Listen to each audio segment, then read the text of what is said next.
when you're asking a question, you know that little thing in the back of your head that says, this is a stupid question? Every time you hear that, that's the question you should be writing. Time you think it's a stupid question, it's because somebody else told you that, not because it actually is. Hello, my fellow humans, and welcome to the Multiverse Technology Podcast. Today's guest is Cody Johnson, former enterprise software engineer, tech innovator, and founder of the Weird Canadian, where he blends digital expertise and creative content to spark business innovation across Canada. Cody, welcome to the podcast. Thank you for having me on the show. And I've been a spec on this universe for 33 years, and it's very short if you think about it.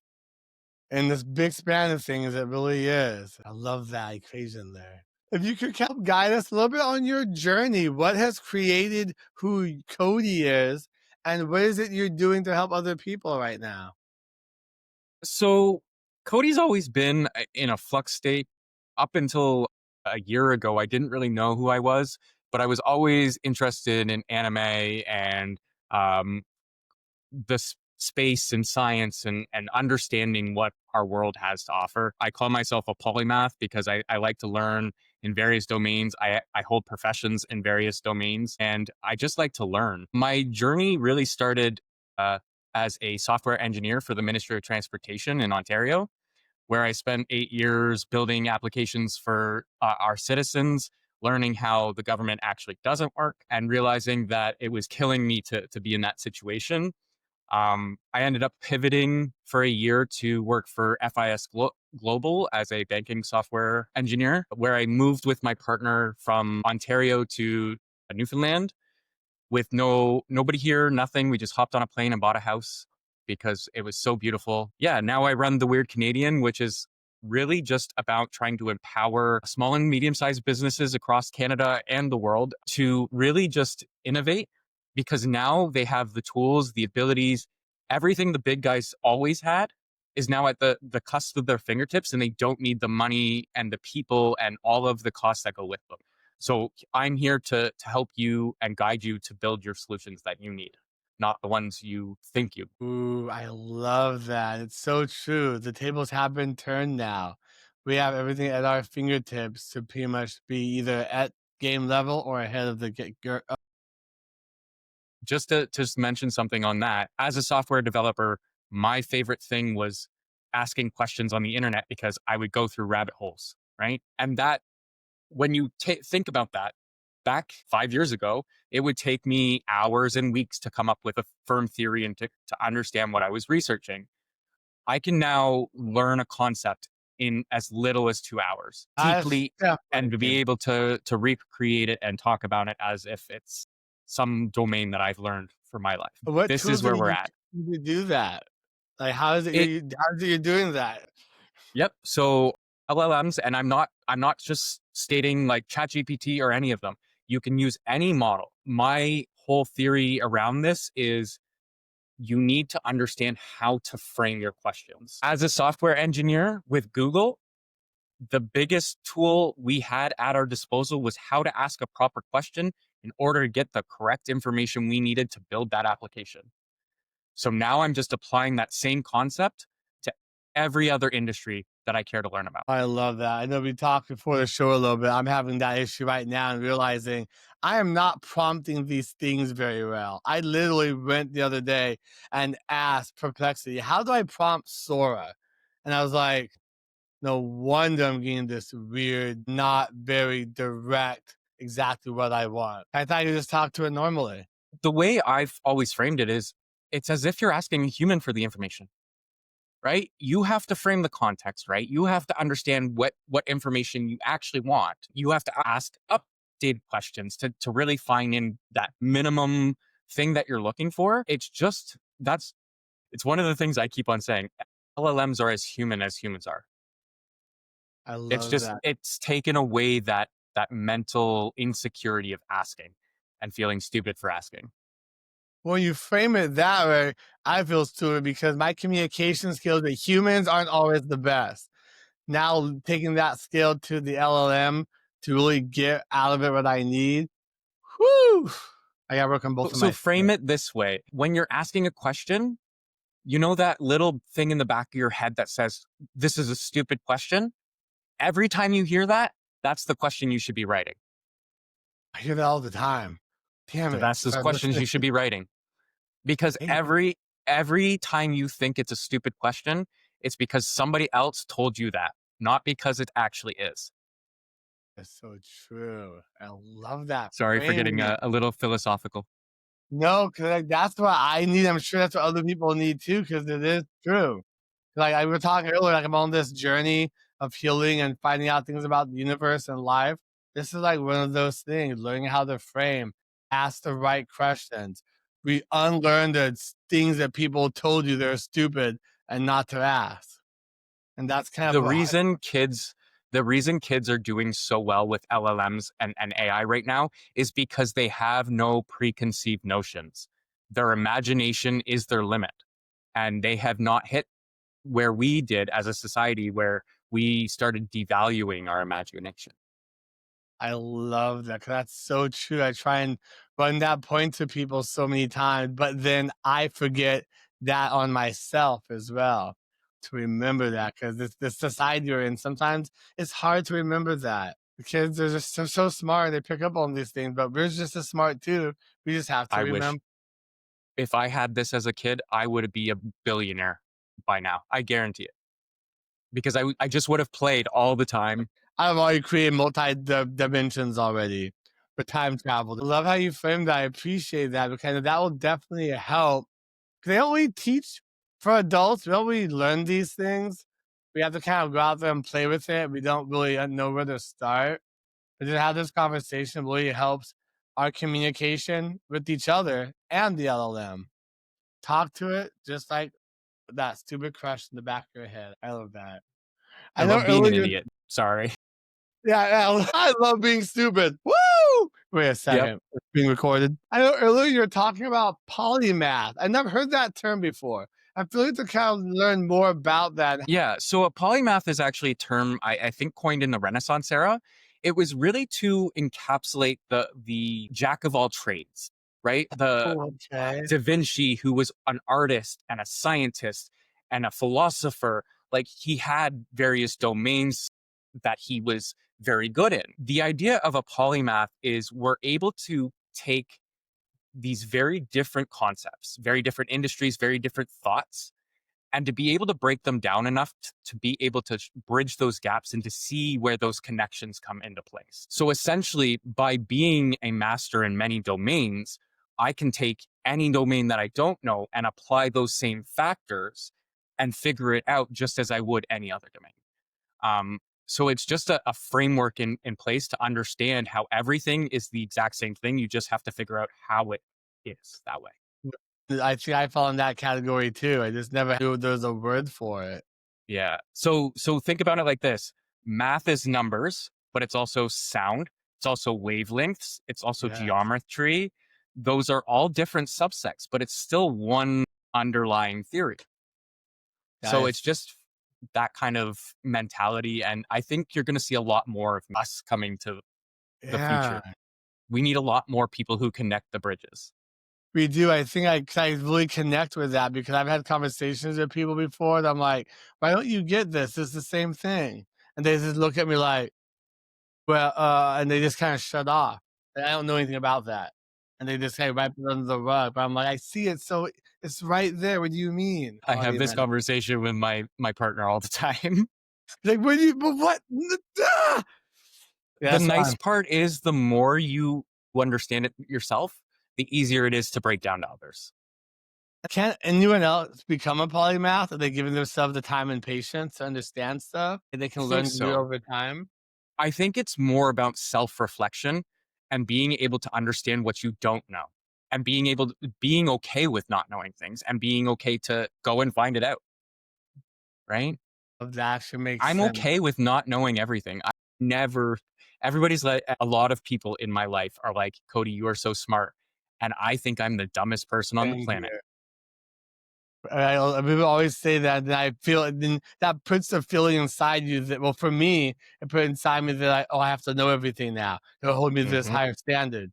I've always been IT and technology. I'm like, oh, I don't know it. Shoot, I'm stupid. I'm dumb. But then I realized like within like past year actually for me too. I was talking earlier about going through the frequencies and quantum physics that I don't have to know everything, but I do have to know how to go find it or find someone that may know it to help me learn it. And that was a major reframe for myself. And that right there is how the human comes to be in the age of AI. Because you are now understanding that you cannot rely on yourself for that information. You have to find somebody who does. And that's what being human is. Being human is connecting with others and genuinely just trying to help and understand. I love that. 'Cause we were talking earlier about the whole AI and human, what are humans going to do? What are we going to bring to the table? And that just sums it up perfectly. We're going to bridge the gap for the understanding of emotions. We're going to Yeah. bridge the gap, the understanding of connection, working together. I think you're honestly going to see a more civilized society with AI. I love that. That's how I started like this podcast and these conversations. People always ask me sometimes, what do you mean you're bridging cybersecurity and healing and humans and technology? They're two different things. But I'm like, in my mind, they're not. Because like you just explained it perfectly earlier. We need the human asset, we need the human development in the age of AI so we can remember how human we are, remember who we are. Actually, comes into a video I just did that I just released today, actually, called the internet isn't a place. Because right now, the internet as a concept, we understand it as this cyberspace, this area we go to commerce This and do things. cloud. The cloud, it's a different place. As far as most society is concerned, it is a physical place equal to reality, right? I propose that the internet is actually our collective consciousness. Everything we think, everything we understand, everything we're trying to be able to shout and figure out is the internet. It's just our random thoughts that have been captured for all eternity for everybody to read with no context. And it's our place for healing. Because when I was a kid, my favorite thing was figuring out what I didn't know, how to find out, and not being limited by people saying, you're stupid, you're dumb, this doesn't make sense. They were actually giving me areas to showcase, hey, you can go here to find out more, or here to find out more, or here's what I understand of this. Here's where you can find some information, like old days Reddit. And now it's like we restrict it. You're not allowed to say certain things. You're canceled in real life for saying things online when you're just, as far as I'm concerned, a child trying to figure life out. And now it's being used as a tool for punishment in real life. That is so true. Because like the powers that be have seen how great and powerful this tool is. And they're like, you know what? No, we're gonna restrict everything from you. But it's like you can And only that do that that for so long. restriction has led to the mental health crisis. That restriction has led to addiction crisis. That restriction has led to hackers. That restriction has led to global political events. That restriction has censored people. That restriction has killed people. That restriction will kill more people. It's just a matter of we need to understand that we can't constrain people's thoughts, and the internet is a collective thought cloud. Yes. Now, I love how you say that because us as a human collective and our thoughts are the most powerful fucking energy in this entire world. And together, that is so dangerous. And I feel there are people out there that really know and they understand that on such a level that is dangerous for us as humanity. Ooh, powerful. I've actually been on that journey learning about that and seeing it, understanding it. Ca- Canada's pretty bad for it right now. We have two Really? laws in place that censor our news and information, and we have about five more coming in that is gonna restrict our internet rights and our physical movement and our development and how we talk in public. They are actually putting in censorship thought crime laws into Canada right now. Yeah, aren't they coming out as looking like things that protect children or that protect certain groups of people, but in reality, in the fine writing, that's not their long-term plan? None of it actually lays that out clear in black and white. It just says the government can dictate whatever that means. And a lot of this stuff is coming to fruition, even like in other countries too. But people just aren't quite understanding what this is going to mean for them in the long term. They don't know how to The interpret. nice part is I'm very hopeful. There is a paper out by Imad Mustique. He's the ex CEO of Stability AI. He started a venture called the Intelligent Internet, and what it is a paper for a new economic model where we make AI the economic model that makes benefiting society prosperous. So the more you contribute, the more you benefit to science, math, culture, society, the more value you have in this economic structure. It's called I The Last Economy, if you want to read it. That reminds me of the thing that China is doing, but in a different way. Yes. Their social, what is it, social Social credits. credit. Yeah. The idea of this is to benefit humanity. So your socialness comes from where your benefit is. Hey, my fellow humans, sorry to interrupt your video, but if you're looking for more ways to protect and empower your healthcare practice, we would love to help. At ITCMD, our mission is to simplify IT, boost security, and support your compliance journey with a human touch so you can focus on caring for your patients. Want to see how easy IT and cybersecurity can be? Schedule a free consult or check out our resources at iteecmd.net. Let's build a safer, stronger future together. Okay, bye. Give it. It seems like that would be the best direction to go in because as human beings, we need to be of service. We need to help other people. So that only seems natural path for us as humans to go on. But it seems like so many things are kind of keeping us from that. Like we said, the bureaucracy of the policies and the restrictions, unfortunately. I'll give you a simile. Do you know the Isaac Asimov series, The Foundation? I don't believe so. Okay. So there's a planet there called Trantor. It fell because of bureaucracy, too much bureaucracy.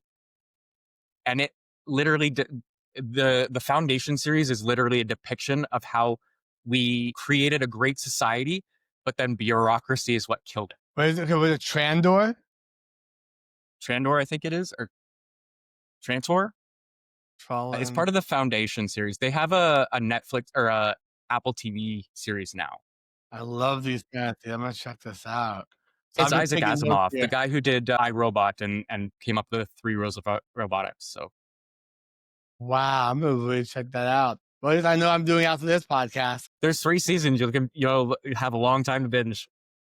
Great. I know I'm doing the rest of my day and canceling everything. Man, I love these kind of podcasts where we go deep into these things about how humanity and how technology, how things can benefit each other. But then again, like we said earlier, there's so many people that don't want that to happen.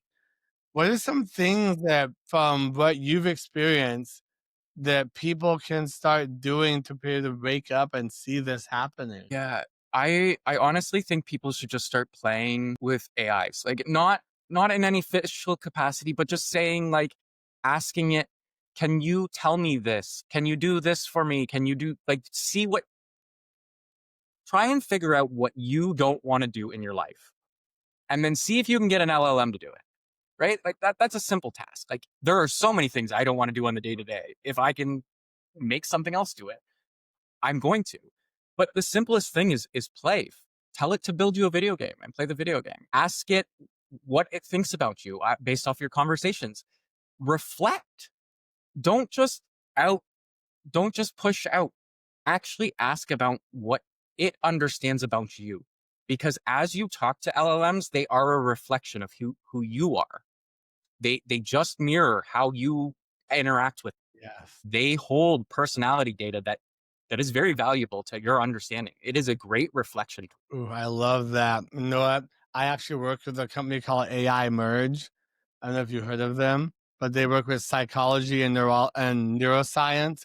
And what it does, it helps you rewrite your stories in your voice. So when you're typing to it, it's reflecting back what you're writing to it. It helps. With the way it words it back, you're like, whoa, that's what's in my head. I couldn't figure that out. And you put that in, you rewrite your entire story of your life and the trauma, anything.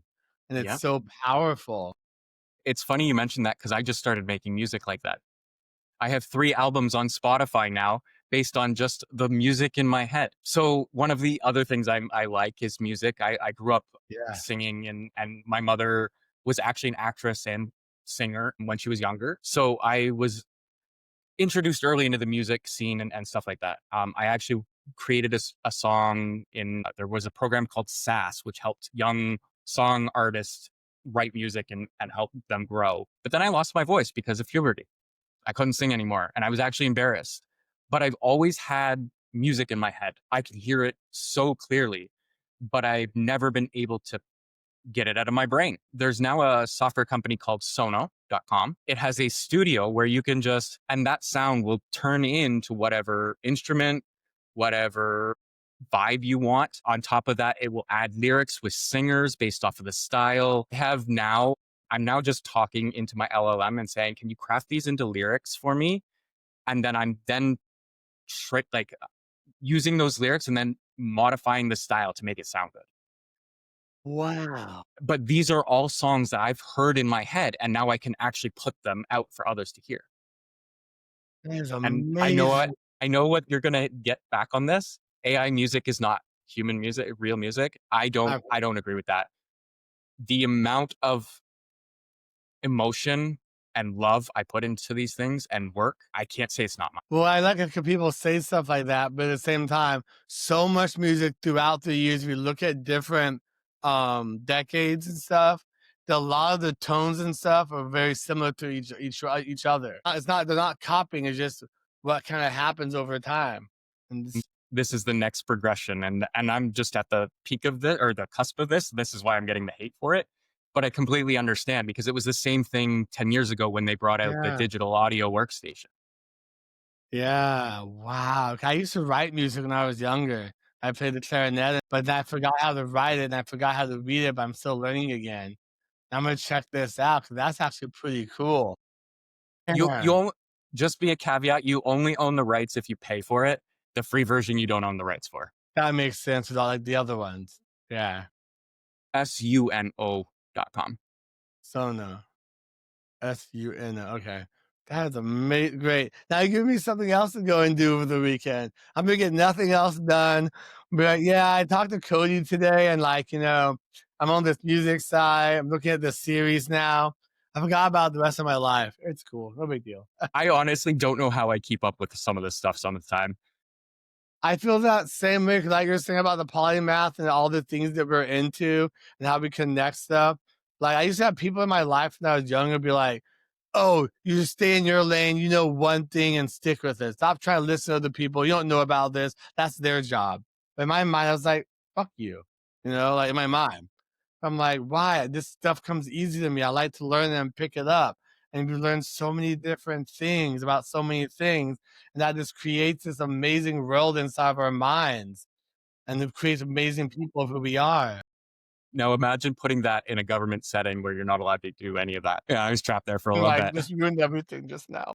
I'm sorry. But yeah, it really is. I think we are getting to a society where we're going to have a lot more people being able to think outside the box because we're no longer constraining people to the box. Yeah, because AI is helping them remove themselves from that box. That's a very There are powerful smarter 16-year-olds than me right now. That dude. is insane. My niece is like 3 years old. I feel like she's smarter than me. I'm like, what the Yep. unbelievable. But The yeah, things that I had an argument on X, I think the other day, somebody saying that, like, yeah, a 10-year-old who had come out with a deep research paper on something. He was like, but the kid's only 10 years old. How can he do this? And I'm like, the kid didn't have the genius level IQ, right? That's what was stopping them from understanding. And I'm like, you do realize the access to information is ageless. You no yeah. longer have a barrier based on age. You can now be the wisest person in the room at 10 years old because you just understand human information and human psychology better. I've been telling people that for so many years, even before AI. But like when YouTube came out, I'm like, there's so much information here. How can you not learn or want to learn like anything you can? Because it's like YouTube University. You just learn it and pick it up, and you have it. You don't have to go. You don't have to go to school. That's another story. that I despise with a passion. Well, and on top of that, there's been studies that state school actually kills geniuses. It removes creativity, Yep. 100%. They track that like the genius level at before school is about 92%. And then 2 years after school, it drops to like 1%. I felt that in my whole life with that. Just what it did to me, how it made me put me in their box, made me do what they wanted me to do, at what time they wanted me to, and etcetera, and there's just like my first awakenings to understand that we're in the matrix, that I need to get the fuck out of it, and I need to start having these conversations that help other people wake up and realize that a lot of this stuff, whatever, no matter what you may think of it, but there's an illusion going on around us. Yes. Whether you believe in it or not, there's this big cloud of control around us as human beings. And with that fear that we have is what perpetuates and builds that up. When we have fear inside of us and then we're not able to stand up for ourselves,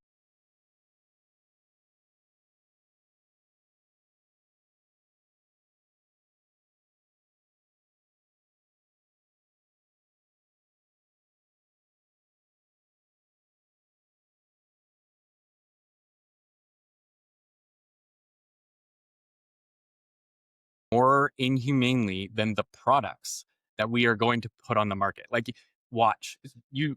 You obviously know that the robots have just been released, right, for yeah, commercial use. 20K or 499 a month. Yep. Yeah, I'm already hearing people being like, "I want one as my buddy just to talk to." They're already being replaced, like they're already being used to replace human connection, and yet we're treating humans more inhumanely than these robots. It's a weird dichotomy there. It's very strange. Because it's like it's humans, we need connection with each other. But now we're It's finding more place for that. so. Another fun fact: it is more human to ask please and thank you to an LLM than anything else.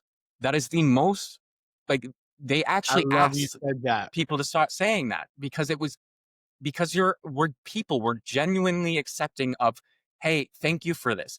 But yet you go ask the same question in society, you will not get a please or thank you. I was trying to put this into words for someone I had on this podcast before where they're like, it's a fucking robot, it's an AI, don't say thank you to it, it's nothing. I'm like, but being human is saying thank you, regardless if it's human or not. I mean, that didn't make sense to his mindset on that, but you just put that in the perfect like words. Well, Thank you. I thank my dog for bringing me its Yeah. toy when we're playing. I thank my cat for sitting on me. Why can't I thank the robot for Like, doing thank you for something? giving me this information. Thank you for bringing Yeah. me. Yeah. That is Just human. yeah, I do that in the regular world. I think the people who say that don't actually do that to humans, though. Oh, this guy I had on here, he had that attitude like he had a chip on his shoulder. Yeah. There's a lot Whatever. of people out there that think that they don't owe you any information because it for some reason they need to protect it. Information's everywhere. Nothing what's going to go wrong for just answering. I Well, believe that I goes get far it in certain beyond contracts, open but source. yeah, open humanity. Yeah. Ooh, I like that. Because, like you said, information, as human beings down the ages, we share stories to connect, we share information to learn. And all of a sudden, we have so much abundance of information and ways to get it. But now there's something else that's kind of taking a tide with that. So this has been the concept that I've been trying to justify. We have an abundance. Everything we have is abundant. We have abundant knowledge, we have abundant food, we have abundant everything that we could give all of society. Abundance. We can create it, no problem at all. Very little cost, very easy. The main issue is scarcity through distribution. We Control the have hell. the scarcity mindset that we don't have these resources is what's driving us to always think we need to save and save and save, that it's not going to be available for us. But that scarcity mindset is manufactured because the only reason we can't get said things is because somebody has said, no, I don't want that road. No, I don't want that truck. No, I don't want that in my neighborhood. Ooh, We limit ourselves in a abundant world and then wonder why we're scared of losing things. that's so powerful because I myself was there. But like I said earlier, going through this transformation, understanding my connector with the universe and stuff, I slowly removed those limiting beliefs. I slowly took back my power, my control. So no matter what those people are telling me, I can really understand. Is this something I need to believe, or is this some bullshit they're telling me to keep me where I am?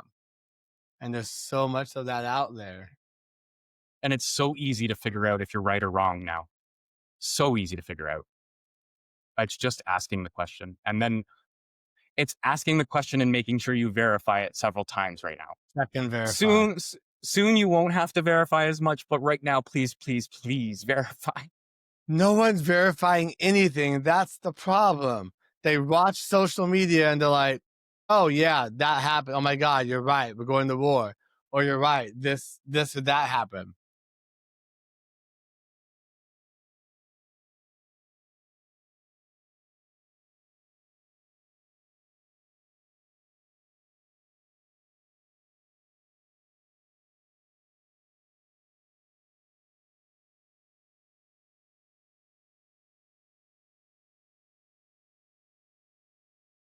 Where in the world post a Canadian news story online and then the platform would have to pay the Canadian news company for that linking to that story.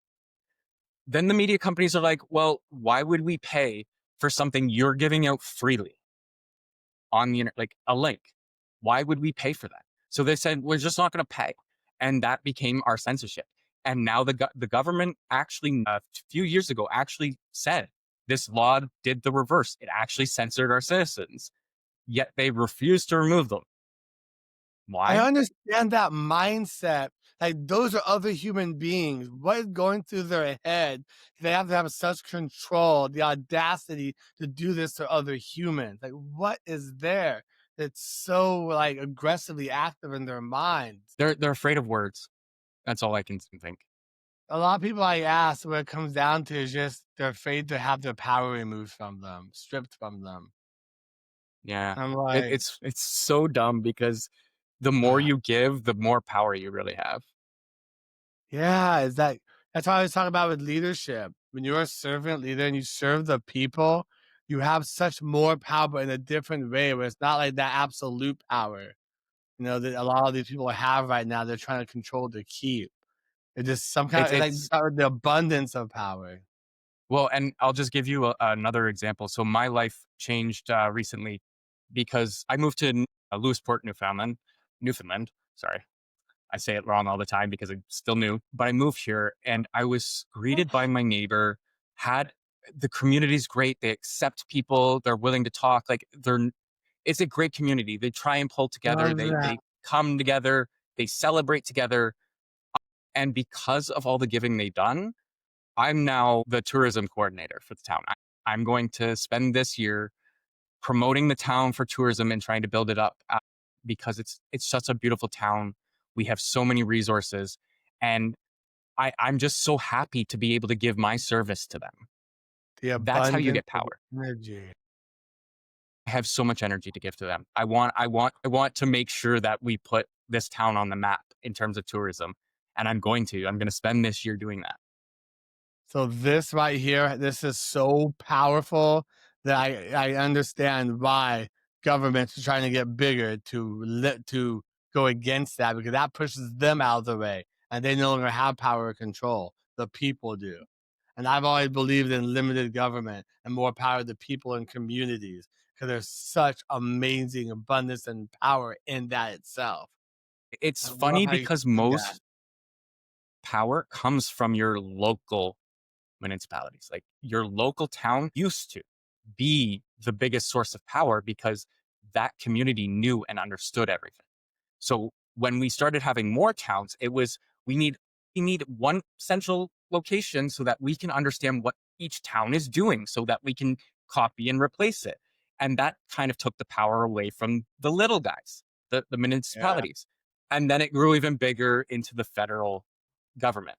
So They're doing it's just a matter of flipping the script and saying that the communities need to be in charge of what they need to do to grow. that is going on in California right now. They're trying to redraw the lines and stuff here.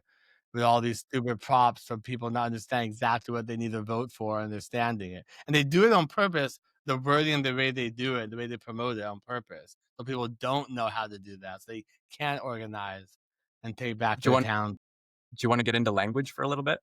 Yes, please. So you kind of spurred a thought in my head.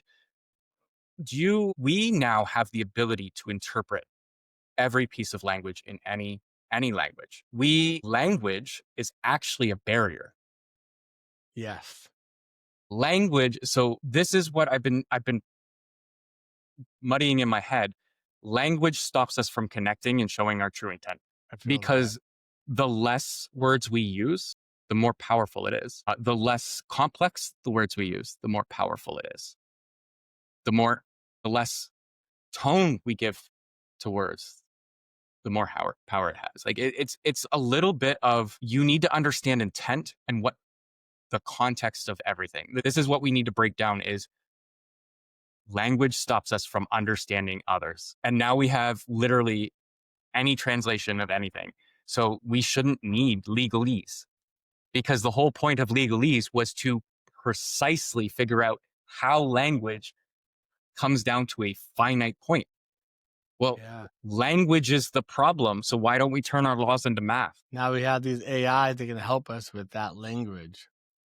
But we have to learn how to leverage those AIs and speak to them so we understand how to put that information in there to get the right language out. It's all making Fun. sense now. So another fun fact, LLMs are actually better at understanding pictures than words. Crazy. Yeah.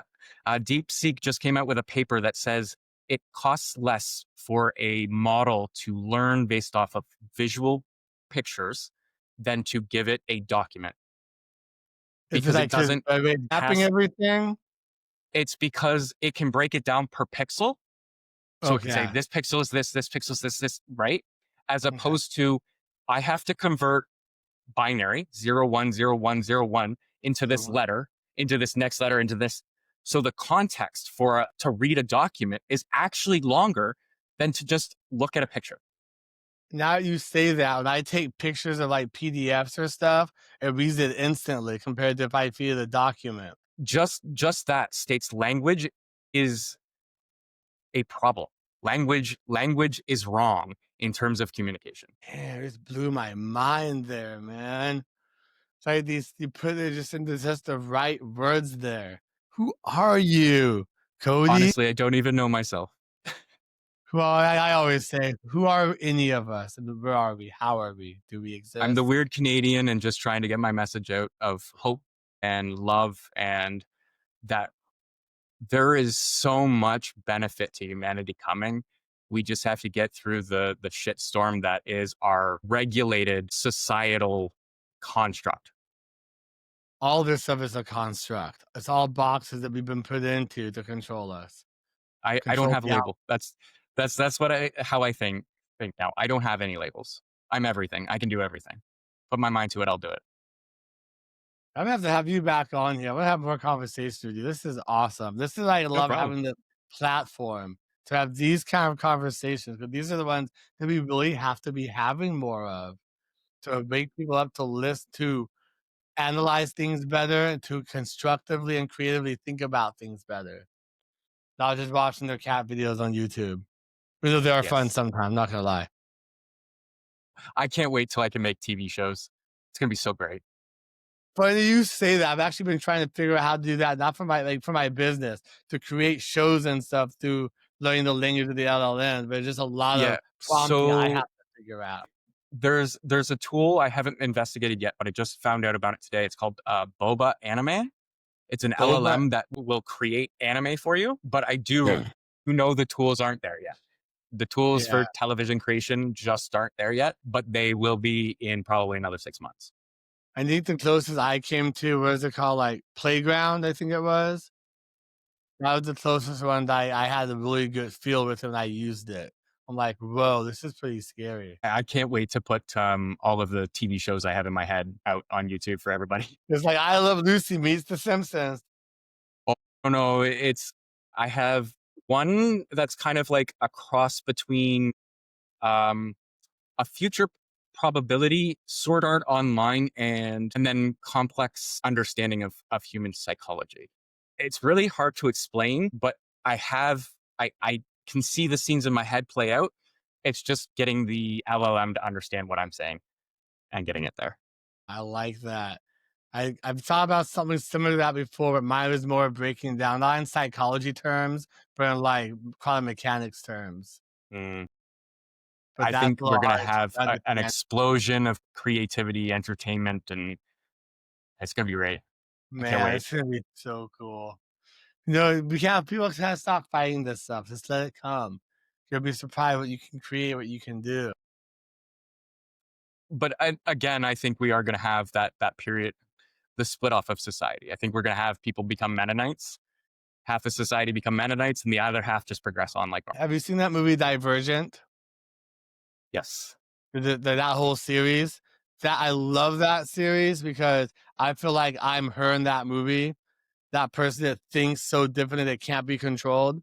I feel like we're coming at a reflection point on that movie right now. You know, because At it's least so we powerful. can hope for less of the destruction and the dystopianness that we have. We won't have to go through a lot of that.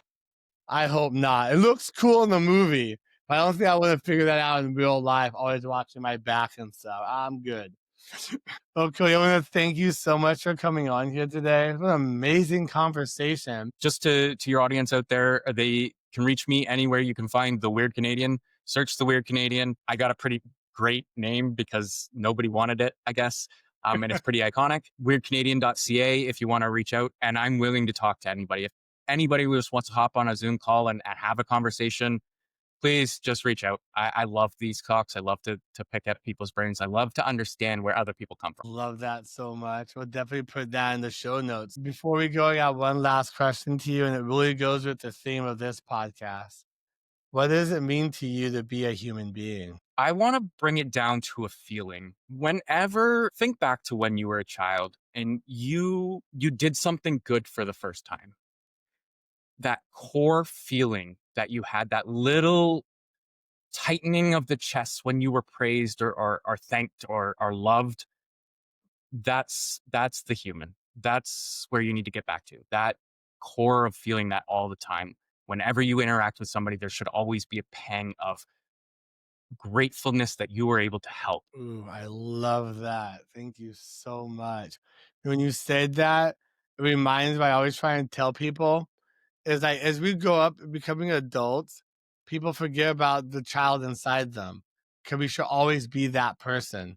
But the adult kind of like blackens that out. It disrupts it, covers it. And the Be a adult child is again. stressed. The adult is stressed out, anxiety filled. The child is remembering what happiness and joy is all the time. Take 5 minutes and just be a child. Scream, jump Yeah. up and down, throw a ball, run really fast for some I don't reason, know. scream at the top of your lungs, cry. Be a child because that is what ultimately is going to bring you the most joy. That is truly human. Anyways, Damn. stay weird. Thank you so much. I appreciate you so much, Cody. Have a wonderful day. You as well. Thank you.